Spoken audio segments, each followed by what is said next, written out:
துளாராசிக்காரர்களே, ஒரு நிமிஷம் கவனிங்க. இந்த வீடியோவை நீங்க தவற விட்டீங்கன்னா எதிர்பார்க்காத ஒரு விஷயம் நடக்கலாமுங்க. நீங்க இதை சும்மா ஒரு வீடியோன்னு நினைச்சு பார்க்காதீங்க. இது உங்க வாழ்க்கைக்கு வந்திருக்கும் ஒரு அறிவிப்புங்க. சமீப காலமா உங்க மனசுல ஒரு அழுத்தம், காரணம் தெரியாம ஒரு பயம், இரவு தூங்கும்போது கூட ஏதோ சரியில்லைன்னு ஒரு ஃபீலிங். இது எல்லாம் ஏன் தெரியுமா? உங்க வாழ்க்கையில ஒரு பெரிய மாற்றம் வரப்போகுதுங்க. ஆனா அதுக்கு முன்னாடி ஒரு சின்ன எச்சரிக்கையை கடவுள் தராருங்க. நீங்க இதை கவனிக்காம விட்டீங்கன்னா ஒரு வாய்ப்பு கைவிடப்படலாமுங்க, அல்லது ஒரு உறவு, ஒரு பண விஷயம் உங்க கையில இருந்தே நழுவி போகலாமுங்க. ஆனா பயப்படாதீங்க, இதுக்கு ஒரு வழி இருக்குதுங்க. இன்னும் நேரம் இருக்குதுங்க. இப்போ உங்க மனசுல இருக்கிற அந்த ஒரு பெரிய கவலையை நினைச்சுக்கிட்டு கடவுள் எனக்கு துணைன்னு கமெண்ட்ல எழுதுங்க. அந்த ஒரு நம்பிக்கை உங்க பாதையை மாற வைக்குமுங்க. இன்னும் நீங்க நம்ம சேனலை சப்ஸ்கிரைப் பண்ணலைன்னா இப்பவே பண்ணுங்க. ஏன்னா இந்த மாதிரி எச்சரிக்கைகள் எல்லாம் எல்லாருக்கும் கிடைக்காதுங்க. வாங்க உங்க வாழ்க்கையை மாற்றக்கூடிய அந்த ரகசியத்தை இப்பவே தெரிஞ்சுக்கலாமுங்க. உங்க ராசி துலாமா. நீதியின் சின்னமான தராசு அடையாளமா கொண்ட உங்களுக்குள்ள ஒரு மாபெரும் போர் வீரன் ஒளிந்திருப்பது உங்களுக்கு தெரியுமா? இன்று நேற்றல்ல, பல நூற்றாண்டுகளுக்கு முன் நடந்த மகாபாரத போரிலோ அல்லது பேரரசர்களின் போர்க்களத்திலோ நீங்க ஒரு முக்கிய பொறுப்புல இருந்திருக்கலாமுங்க. நமக்கும் போருக்கும் என்ன சம்பந்தம், நாம தான் அமைதியை விரும்புவர்களேன்னு நீங்க நினைக்கலாமுங்க.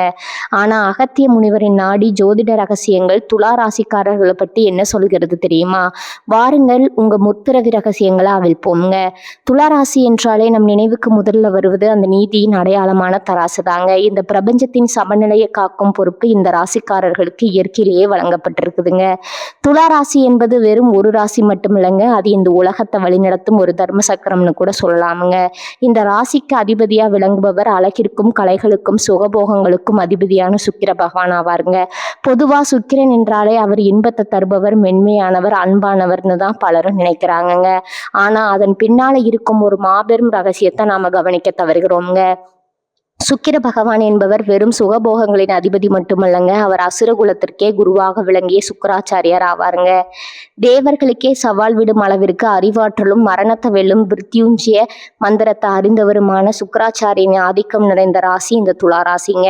இதனாலதான் துலா ராசிக்காரர்கள் வெளியில பார்க்க மிகவும் மென்மையானவர்களாகவும் அனைவரிடமும் அன்பாக பழகுபவர்களாகவும் தெரிஞ்சாலும் அவர்களுக்குள்ள ஒரு மிகப்பெரிய போர் வியூக மேதை ஒளிந்திருப்பாருங்க.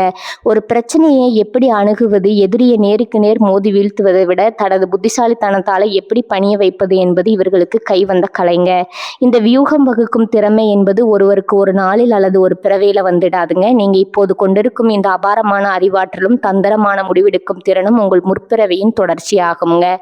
கடந்த காலங்களில் நீங்கள் ஒரு மிகப்பெரிய இராணுவத்தின் படைத்தலைவராகவோ அல்லது ஒரு நாட்டின் தலையெழுத்தையே தீர்மானிக்கக்கூடிய ராஜதந்திரியாகவோ இருந்திருக்க வாய்ப்பு ரொம்பவும் அதிகம்ங்க. போர்க்களத்தில் ஒரு தளபதி எப்படி தனது படைகளை அணிவகுக்க செய்வாரோ அதே போன்ற ஒரு மனநிலையை நீங்கள் உங்கள் அன்றாட வாழ்க்கையிலும் கொண்டிருப்பீங்கங்க. எந்த ஒரு காரியத்தை தொடங்குவதற்கு முன்பும் அதன் சாதக பாதகங்களை மிக நுணுக்கமாக ஆராய்வீங்க.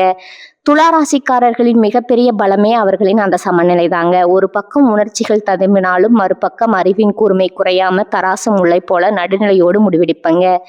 சுக்கராச்சாரியார் எப்படி அசுரர்களுக்கு இக்கட்டான சூழ்நிலைகளை வழிகாட்டி அவர்களை வெற்றியை நோக்கி அழைத்து சென்றாரோ அதே போல நீங்க உங்க குடும்பத்திலோ அல்லது பணிபுரியும் இடத்திலோ ஒரு சிறந்த வழிகாட்டியா திகழ்வீங்க. மற்றவர்கள் குழம்பி போய் நிற்கும் வேளையில நீங்க மட்டும் அமைதியா இருந்து அந்த பிரச்சனைக்கான மூல காரணத்தை கண்டறிந்து அதை வேரோடு பிடுங்கி எறிவீங்க.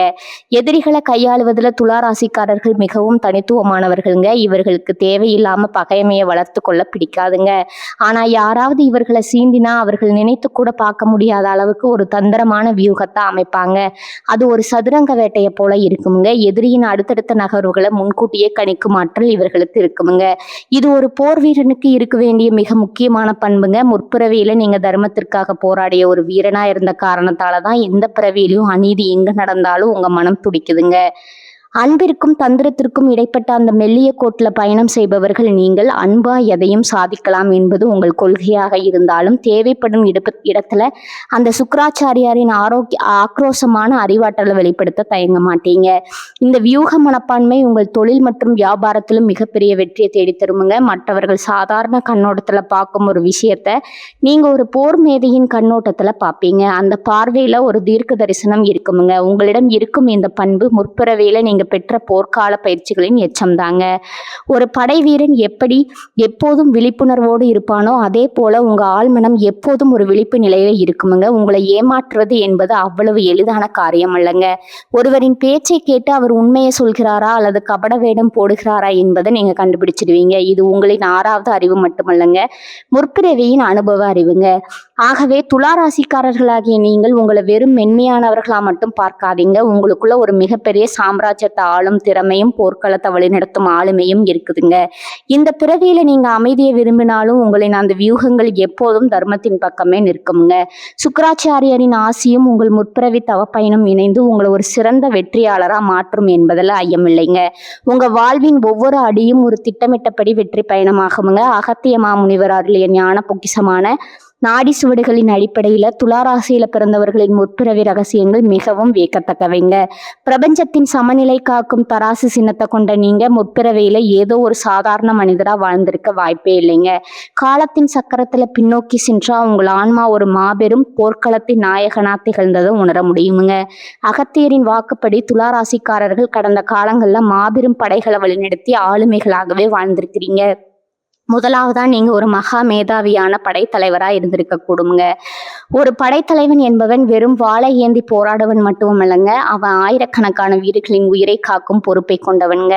முன்னணியில நின்று ஆக்ரோஷமா போராடுவதை காட்டிலும் போர்க்களத்திற்கு பின்னால் அமர்ந்து எதிர்நாட்டின் கோட்டைகளை எப்படி தகர்ப்பது, குறைந்த இழப்புல எப்படி பெரும் வெற்றியை பெறுவதுன்னு நுணுக்கமா திட்டங்களை தீட்டுவதில் நீங்க வல்லவரா இருந்திருப்பீங்கங்க.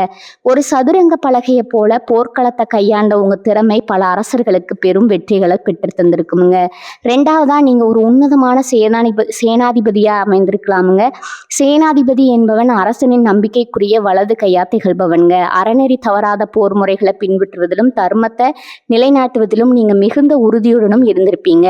போர்க்களத்திலும் நீதி தவறாத ஒரு வீரனாக உங்கள் கீழ்ப்பணியாற்றிய வீரர்களிடம் பெரும் மரியாதையை பெற்றிருப்பீங்க. வெறும் நிலப்பரப்பிற்காக போரிடாம ஒரு லட்சியத்திற்காகவும் நீதிக்காகவும் உங்கள் வாளை ஏந்தி இருப்பீங்க. அந்த வீரமும் அந்த ஆளுமையும் தான் உங்க ஆன்மாவில் பரிந்து இந்த பிறவியிலும் உங்களை தொடர்ந்து வந்திருக்குங்க. இந்த முற்பிறவி தொடர்பு உங்கள் தற்போதைய வாழ்க்கையில எப்படி வெளிப்படுறது அப்படிங்கிறத பார்ப்போங்க. உங்களுக்கு தெரியாமலேயே பழைய கோட்டைகள், பழங்கால ஆயுதங்கள் அல்லது வரலாற்று சின்னங்கள் ஆகியவற்றை காணும்போது ஒரு இனம் புரியாத ஈர்ப்பு உங்களுக்குள்ள ஏற்படுங்க. ஏதோ ஒரு பழைய போர்க்கருவியை பார்க்கும்போது அதை ஏற்கனவே கையாண்டிருப்பது போன்ற ஒரு உணர்வு உங்க ஆள் மனதில் தோன்றுங்க. அது உங்கள் ஆன்மா கடந்த காலத்துல பழகிய அந்த போர்க்கால நினைவுகளின் எதிரொலியாகுமுங்க. வரலாற்று கதைகளை படிக்கும் போதோ அல்லது போர் சம்பந்தமான காட்சிகளை பார்க்கும் போதோ நீங்க அதுல மிகவும் ஒன்றி போவதற்கு காரணம் இதுவா தான் இருக்குமுங்க. மேலும் அநீதியை கண்டா உங்க ரத்தம் கொதிக்குமுங்க. பண்பு உங்களின் போர்வீர குணத்தின் அடையாளமாகுமுங்க. யாரோ ஒருவருக்கு இழைக்கப்படும் அநியாயத்தை கண்டு காணாம உங்களால கடந்து செல்ல முடியாதுங்க. அதிகார பலத்தால எளியவர்களை யாராவது ஒடுக்க நினைச்சா உங்க உள்ளத்துல இருக்கும் அந்த பழைய சேனாதிபதி விழித்துக் கொள்வாருங்க. நியாயத்திற்காக குரல் கொடுப்பதிலும் பாதிக்கப்பட்டவர்களுக்கு துணை நிற்பதிலும் நீங்க எப்போதும் முன்னணியில இருப்பீங்க. தராசு முல்லை போல நடுநிலையோடு நியாயத்தை சொல்ல துடிக்கும் உங்கள் குணம் உங்கள் முற்பிறவி கர்ம வினையின் பலனாகுமுங்க. எந்த ஒரு இக்கட்டான சூழ்நிலையிலும் மற்றவர்கள் பதற்றம் அடைந்து தடுமாறும் போது நீங்க மட்டும் ஒரு நிதானத்தை கடைபிடிப்பீங்க. போர்க்களத்துல மரணம் துரத்தும் வேலையில கூட ஒரு தலைவன் எப்படி அமைதியா இருந்து அடுத்த நகர்வை தீர்மானிக்க வேண்டுமோ அதே போன்ற ஒரு மன வலிமை உங்களுக்கு இயல்பிலேயே இருக்குங்க. எவ்வளவு பெரிய நெருக்கடியாக இருந்தாலும் உங்க புத்தி தடுமாறாம சரியான தீர்வை கண்டறியுங்க. இது ஒரு சாதாரண மனித பண்பல்லங்க, பல போர்க்களங்களை கடந்து வந்த ஒரு தேர்ந்த போர் வீரனின் அனுபவ அறிவுங்க. உங்கள் ஆள் மனதுல எப்போதும் ஒரு பாதுகாப்பு உணர்வும் விழிப்புணர்வும் இருந்து கொண்டே இருக்குமுங்க. உங்களை சுற்றியுள்ள மனிதர்களின் யார் உண்மையானவர்கள் யார் துரோகிகள் என்பதை மிக விரைவில் உங்களால் அடையாளம் காண முடியுமுங்க. ஒரு படைத்தலைவன் தன் ஒற்றர்கள் மூலம் தகவல்களை திரட்டி எதிரியின் சதியை முறியடிப்பது போல நீங்க உங்க உள்ளுணர்வால மற்றவர்களின் எண்ணங்களை முன்கூட்டியே கணித்து விடுவீங்க. இந்த அபாரமான கணிப்பு திறன் நீங்க முற்பிறவியில செய்த தவத்தினாலும் வழிநடத்திய போர்கள் அனுபவங்களினாலும் உங்களுக்கு கிடைத்த கொடையாகுமுங்க. அகத்தியர் போன்ற சித்தர்கள் மனிதனின் முற்பிறவிய வெறும் கதையா சொல்லலைங்க, அது ஒரு தொடர்ச்சியான பயணம்ங்க. துளாராசிக்காரர்களாகிய நீங்கள் இந்த பிறவியில ஒருவேளை அமைதியான தொழில்களில் ஈடுபட்டிருக்கலாமுங்க. ஆனா உங்களோட ஆன்மா ஒரு மாவீரனின் ஆன்மாங்க. நீங்க எடுக்கும் ஒவ்வொரு முடிவிலும் ஒரு ராஜதந்திரம் ஒளிந்திருக்குமுங்க. உங்களை சார்ந்தவர்களை பாதுகாப்புல நீங்க பாதுகாப்பதுல நீங்க ஒரு கவசமா திகழ்வீங்க. உங்கள் முற்பிறவியின் அந்த வீரமும் விவேகமும் இந்த பிறவியிலும் உங்களை ஒரு உயர்ந்த இடத்திற்கு அழைத்து செல்லும் என்பது உறுதிங்க. நீங்க ஒரு சாதாரண மனிதர் அல்லங்க. தர்மத்தை நிலைநாட்ட பிறந்த ஒரு மாபெரும் வீர பரம்பரையின் தொடர்ச்சி என்பதை எப்போதும் நினைவில் கொள்ளுங்கள். முற்பிறவி என்பது ஒரு முடிந்து போன கதை அல்லங்க. அது நாம் இந்த பிறவியில சுமந்து வந்திருக்கும் ஒரு நீண்ட பயணத்தின் தொடர்ச்சி ஆகுமுங்க. குறிப்பா துளாராசிக்காரர்களாகிய உங்க வாழ்க்கையில முற்பிறவியின் அந்த வீரன் செறிந்த போர் வாழ்க்கை ஏற்படுத்திய தாக்கங்கள் மிக ஆழமானவைங்க. ஒரு போர் வீரனா நீங்க செய்த புண்ணியங்களும், ஒரு படைத்தலைவனா நீங்க எடுத்த கடுமையான முடிவுகளும் கர்ம வினையா மாறி இந்த பிறவியில உங்க நிலை போல உங்களை தொடர்ந்து வருதுங்க. கர்ம வினை என்பது செய்த செயலுக்கான பலன் மட்டுமல்லங்க, அது உங்கள் ஆன்மாவின் முதிர்ச்சி அளவிடும் ஒரு தராசும் கூட. அன்று போர்க்களத்துல மரணத்தின் பிடியில் சிக்கியிருந்த எத்தனையோ உயிர்களை உங்கள் கருணையால நீங்க காப்பாற்றி இருக்கலாமுங்க. ஒரு தளபதியா இருந்து சரணடைந்த வீரர்களை மன்னித்திருக்கலாமுங்க.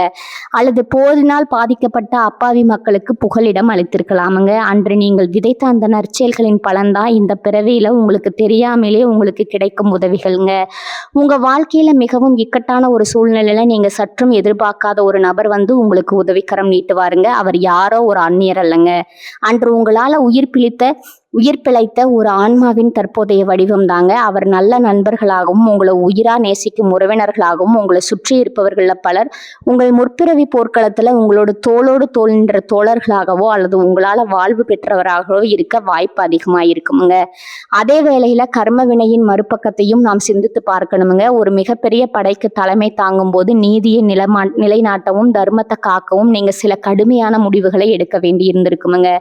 ஒரு தளபதியா போர்க்களத்துல பலரின் உயிரை பறிக்க வேண்டிய கட்டாயம் உங்களுக்கு ஏற்பட்டிருக்கலாமுங்க. அல்லது ஒரு தேசத்தை காக்க சில தியாகங்களை செய்ய வேண்டிய சூழல் இருந்திருக்கலாமுங்க. அந்த செயல்கள் அனைத்தும் தர்மத்தின் அடிப்படையில செய்யப்பட்டிருந்தாலும் அவற்றின் சிறு தாக்கங்கள் இந்த பிறவியில உங்களுக்கு சில போராட்டங்களை தரக்கூடுமுங்க. எந்த தப்பும் செய்யாம உங்களுக்கு ஏன் சில சோதனைகள் வருதுன்னு நீங்க பல முறை யோசித்திருக்கலாமுங்க. உழைப்பிற்கேற்ற பலன் கிடைக்காமல் போவதும், நெருக்கமானவர்களே உங்களுக்கு எதிராக திரும்புவது போன்ற தடைகள் உங்கள் முற்பிறவி போர் வாழ்க்கையின் எஞ்சிய வினைகளா இருக்கலாமுங்க. இந்த கர்ம வினைகளை சரி செய்யவும் முற்பிறவி போராட்டங்களின் தாக்கத்திலிருந்து விடுபடவும் நமது முன்னோர்களும் சித்தர்களும் சிறந்த வழிகளை காட்டியிருக்கிறாங்க. இதுல முதன்மையானது அகத்திய மாமுனிவரின் வழிபாடு. சித்தர்கள தலைவராக விளங்கும் அகத்தியர் காலத்தின் கடந்த காலத்தையும் நிகழ்காலத்தையும் வருங்காலத்தையும் ஒரு சேர காணும் ஆற்றல் படைத்தவருங்க. உங்கள் ராசியின் ரகசியங்களை ஓலைச்சுவடிகளில் வைத்து அந்த மகாமுனிவரை வணங்குவதன் மூலம் உங்க ஆன்மாவில படிந்துள்ள பழைய கர்ம அழுக்குகள் மெல்ல மெல்ல மறைய தொடங்குமுங்க. அகத்தியரின் அருளாசி உங்களுக்கு கிடைக்கும் போது உங்க வாழ்க்கையில் இருக்கும் முட்டுக்கட்டைகள் நீங்கி ஒரு தெளிவான பாதை பிறக்குமுங்க. அகத்தியர் வழிபாட்டிற்கு அடுத்தபடியா உங்களது குலதெய்வ வழிபாடு மிகவும் முக்கியமானதுங்க. ஒரு போர் வீரனுக்கு தன் குலமும் அந்த குலத்தை காக்கும் தெய்வமும் தான் மிகப்பெரிய கவசமுங்க. முற்பிறவியிலும் நீங்க ஏதோ ஒரு குலதெய்வத்தை வணங்கித்தான் போர்க்களம் சென்றிருப்பீங்க. அந்த தெய்வத்தின் தொடர்பு உங்க ஆன்மனாவல இப்போதும் உறைந்து கிடக்குங்க. உங்க குலதெய்வ கோயிலுக்கு சென்று மனமுருகி வேண்ட கொள்வது, அங்குள்ள எளியவர்களுக்கு தான தர்மங்களை செய்வதும் உங்க கர்ம வினையின் வீரியத்தை குறைக்குங்க. உங்கள் முன்னோர்களின் ஆசையும் குலதெய்வத்தின் அருளும் சேரும்போது முற்பிறவியில நீங்க செய்த தவறுகள் மன்னிக்கப்பட்டு இந்த பிறவியில நீங்க நினைத்த காரியங்கள் தடையின்றி நிறைவேறுமுங்க. துளாராசிக்காரர்களுக்கு இயல்பாகவே தர்மம் செய்யும் குணம் இருக்குதுங்க. அந்த தர்மமே உங்களின் மிகப்பெரிய பாதுகாப்புங்க. அன்று வாள் பிடித்து போராடிய கைகள் இன்று பிறருக்கு உதவி செய்யும் கைகளா மாறும்போது உங்க கர்ம வினை பயன்கள் சுபமான பலன்களா மாறுங்க. நீங்க சந்திக்கும் ஒவ்வொரு சவாலும் உங்களை அடுத்த கட்டத்திற்கு தயார்படுத்தும் ஒரு பயிற்சியை தவிர வேறில்லைங்க. முற்பிறவியின் வீரத்தையும் இந்த பிறவியின் வேகத்தையும் இணைத்து உங்கள் குலதெய்வத்தின் துணையோடு நீங்க செயல்பட்டா உங்க வாழ்க்கை ஒரு வெற்றியாளனின் காவியமா அமையும் என்பதுல சந்தேகமே இல்லைங்க. உங்க ஆன்மா சுமந்து வந்த பாரங்கள் குறைந்து அமைதியும் மகிழ்ச்சியும் நிறைந்த ஒரு எதிர்காலம் உங்களை வரவேற்க காத்திருக்குதுங்க. பல்லாயிரம் ஆண்டுகளுக்கு முன்னால பாரத தேசத்தின் ஒரு செழிப்பான சிற்றரசரை தர்மன் என்ற குறுநில மன்னன் ஆண்டு வந்தாங்க. அவன் ஒரு துளாராசிக்காரங்க. அவனது ஆட்சி தராசு முல்லை போல நடுநிலையானதுங்க. ஆனா அண்டை நாட்டு மன்னனோ பேராசை பிடித்து தர்மனின் கோட்டையை முற்றுகையிட ஒரு பிரம்மாண்டமான படையுடன் வந்தானுங்க. தர்மனிடம் இருந்ததோ மிக குறைந்த எண்ணிக்கையிலான வீரர்கள் மட்டுமே. எதிர்ப்படை கோட்டையை சூழ்ந்த போது தர்மனின் தளபதிகள் பதற்றம் அடைந்தார்கள்ங்க. மன்னா, நாம் சரணடைந்து விடுவதே நல்லது, இல்லையேல் நம் வீரர்கள் அனைவரும் அடிந்து போவார்கள் என்று அவர்கள் அஞ்சினருங்க. அதாவது அனைவரும் மடிந்து போவார்கள்னு அவர்கள் அஞ்சினார்கள்ங்க. ஆனா தர்மன் அமைதியாக இருந்தான். அவன் ஒரு துளாராசிக்காரன் என்பதால அவனுக்குள்ள சுக்கராச்சாரியாரின் அந்த அபாரமான வியூகத்திறன் விழித்து கொண்டதுங்க. அவன் ஒரு தந்திரமான முடிவை எடுத்தான். கோட்டையின் கதவுகளை திறந்து வைத்துட்டு உள்ளே பெரும் விளக்குகளை ஏற்றி வைத்தாங்க. எதிரி மன்னன் குழம்பினான். இது ஏதோ ஒரு பெரிய சதி அப்படின்னு அஞ்சி முன்னேற தயங்கி நின்றாங்க. அந்த நேரத்துல தருமன் தனது சிறிய படையை 4 பிரிவுகளா பிரித்து காடுகளின் வழியா சென்று எதிர்ப்படையின் உணவு சேமிப்பு கிடங்குகளை தகர்த்தானுங்க. நேரடியா போராடுவதை விட எதிரியின் பலவீனத்தை அறிந்து செயல்படும் அவனது அந்த மாஸ்டர் பிளான் வேலை செய்ததுங்க. உணவின்றி குழப்பத்தில் இருந்த எதிர்ப்படை தானாகவே பின்வாங்கியதுங்க. ஒரு சொட்டு ரத்தம் சிந்தாம தனது புத்திசாலித்தனத்தால ஒரு மாபெரும் போரை வென்றான் தருமன். அன்று அவன் காட்டிய அந்த நிதானமும் நீதியும் தான் இன்று துளாராசிக்காரர்களாகிய உங்களிடம் இருக்கும் வியூகம் வகுக்கும் திறமைங்க. காலங்கள் கடந்தன, அந்த தர்மம் தான் என் துளாராசிக்காரராக பிளந்திருக்கிறாங்க. அன்று அவன் காப்பாற்றிய அந்த போர் வீரர்கள் தான் இன்று அவனுக்கு இக்கட்டான நேரத்துல உதவும் நண்பர்களாகவும் உறவினர்களாகவும் இருக்கிறாங்கங்க. அன்று அவன் எடுத்த சில கடினமான முடிவுகள் தான் இன்று அவனுக்கு சில தடைகளா வருதுங்க. ஆனா அவன் தன் குலதெய்வத்தையும் அகத்தியரும் வணங்கும் போது அந்த பழைய கர்ம வினைகள் நீங்கி மீண்டும் ஒரு வெற்றியாளரா நிமிர்ந்து நிற்கிறானுங்க. இது வெறும் கதையல்ல, துளாராசிக்காரர்களின் ஆன்மாவில் பதிந்துள்ள ஒரு வீர வரலாறுங்க. உங்களுக்குள்ள இருக்கும் அந்த தர்மன் எப்போதும் விழிப்புடனே இருக்கிறானுங்க. உங்கள் ஒவ்வொரு முடிவிலும் அந்த பழைய படைத்தலைவனின் அனுபவம் ஒளிந்திருக்குதுங்க. உங்க மனதிற்குள்ள என்றாவது ஒரு போர் வீரனை போல உணர்ந்திருக்கிறீர்களா? அல்லது உங்களுக்கு துப்பாக்கி சுடுதல், வாழ்வீச்சு போன்ற கலைகள்ல ஆர்வம் இருக்குதுங்களா? உங்க கருத்துக்களை கமெண்ட்ல சொல்லுங்க. துளாராசிக்காரர்களே, நீங்க வெறும் அமைதி புறாக்கள் மட்டுமல்லங்க, தர்மத்தை நிலைநாட்ட பிறந்த போர் வீரர்கள்ங்க. இந்த வீடியோ பிடிச்சிருந்தா லைக் பண்ணுங்க. உங்க துளாராசிக்கார நண்பர்களுக்கும் ஷேர் பண்ணுங்க. துளாராசிக்காரர்களே, இந்த வீடியோவை இவ்வளவு நேரம் முழுசா பார்த்ததுக்கு ஒரு அர்த்தம் இருக்குதுங்க. நீங்க வாழ்க்கையை சும்மா வாழ்ந்துட்டு போறவங்க இல்ல, ஒரு இலக்கை கொண்டு வாழ்க்கையை வாழ்றவங்க. சில நேரம் வாழ்க்கை உங்களை சோதிச்சிருக்கலாமுங்க. சில விஷயங்கள் நம்ம கையில இருந்தும் நழுவி போயிருக்கலாமுங்க. அதனால நீங்க மனசு உடைஞ்சு போன நேரங்களும் இருக்குமுங்க. ஆனா ஒரு விஷயம் மட்டும் மறந்துடாதீங்க, அந்த ஒவ்வொரு அனுபவமும் உங்களை உருவாக்கி இருக்குதுங்க. இன்னைக்கு நீங்க இவ்வளவு ஸ்ட்ராங்கா இருக்கீங்கன்னா அது அந்த கஷ்டங்களால தாங்க. இப்ப நீங்க நிக்கிற இந்த நிலை ஒரு முடிவு இல்லைங்க, அது ஒரு பவர்ஃபுல்லான ஸ்டார்டிங் பாயிண்ட்டுங்க. ஜோதிடம் என்ன சொல்லுது தெரியுமா? உங்க வாழ்க்கை மெதுவா ஒரு நல்ல பாதைக்கு திரும்புது. நீங்க எதிர்பார்த்த அந்த மாற்றம் அதிக தூரத்துல இல்லைங்க. ஆனா அந்த மாற்றத்தை அனுபவிக்கணும்னா ஒரு விஷயம் மட்டும் தேவைங்க, அதுதான் உங்க நம்பிக்கைங்க. நீங்க உங்களை நம்பணும், உங்க முடிவுகளை நம்பணும், உங்க பாதையை நம்பணுங்க. ஏன்னா நீங்க நம்புற அளவுக்கு தான் உங்க வாழ்க்கை உங்களுக்கு திரும்ப கொடுக்குமுங்க. இப்ப இருந்து என்ன ஆகும்னு பயப்படுறதை விட்டுட்டு என்னால முடியும்னு நம்ப ஆரம்பிங்க. அந்த ஒரு மாற்றம் உங்க வாழ்க்கையை முழுக்க மாற்றுமுங்க. நீங்க தோல்வியை பார்த்தவங்க இல்ல, நீங்க கத்துக்கிட்டவங்க. நீங்க தள்ளப்பட்டவங்க இல்ல, நீங்க மேலே ஏறுற வழியில இருக்கிறவங்க. இப்போ ஒரு நிமிஷம் உங்க கண்களை மூடுங்க. உங்க வாழ்க்கை எப்படி இருக்கணும்னு நீங்க நினைக்கிறீங்களோ அந்த காட்சியை மனசுல நினைச்சு பாருங்க. அது சாத்தியம் இல்லைன்னு யாருமே சொல்ல முடியாதுங்க. ஏன்னா அந்த சக்தி உங்களுக்குள்ள இருக்குதுங்க. ஜோதிடம் உங்களுக்கு வழிகாட்டுதுங்க. ஆனா அந்த வழியில நடக்கிற சக்தி, தைரியம், முடிவு அது முழுக்க முழுக்க உங்க கையில தான் இருக்குதுங்க. இப்ப இருந்து ஒரு முடிவு எடுத்துக்கோங்க. என்ன நடந்தாலும் நான் முன்னேறி போவேன், என்ன தடைகள் வந்தாலும் நான் நிற்க மாட்டேன், என் வாழ்க்கையை நான் மாற்றுவேன். இந்த முடிவை நீங்க எடுத்த அந்த நிமிஷத்துல இருந்து உங்க வாழ்க்கை மாற ஆரம்பிச்சிருக்குமுங்க. நம்பிக்கையோட இருங்க, பாசிட்டிவா நினைச்சுக்கோங்க. நீங்க டிசர்வ் பண்ற அந்த சந்தோஷம், வெற்றி, அமைதி அது உங்களை கண்டிப்பா தேடி வருங்க. துளாராசிக்காரர்களே, நீங்க சாதிக்க பிறந்தவர்கள், நீங்க ஜெயிக்க பிறந்தவர்கள். நல்லதே நடக்குமுங்க, நிச்சயமா நடக்குமுங்க. வாழ்க வளமுடன். நன்றி, வணக்கம்.